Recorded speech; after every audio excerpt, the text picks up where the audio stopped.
Hello everyone, কেমন আছো সবাই? আশা করি ভালো আছো। ভিডিওটি ছিল 19 জুলাইয়ের, দিনটি ছিল রবিবার।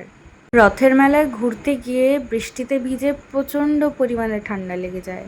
শরীরটা ভালো লাগছিল না, তাই ঘুম থেকে উঠেওছি প্রায় 11টায়।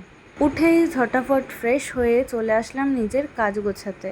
শরীর ভালো না থাকলেও কিছু করার থাকে না, যেহেতু নিজের কাজ তো নিজেকেই গোছাতে হবে, তাই আমি লেগে পড়লাম।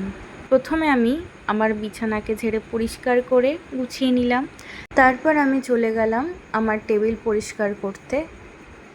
টেবিল গোছানোর পর আমি চলে গেছিলাম স্নানে। স্নান থেকে এসে আমি নিজের স্কিন কেয়ার, হেয়ার কেয়ারের রুটিন ফলো করতে লাগলাম। এরপর আমি আমার লাঞ্চ নিয়ে আসলাম। তো আজকের লাঞ্চে ছিল ভাত, ডাল, ডিম, আলু ভুজিয়া।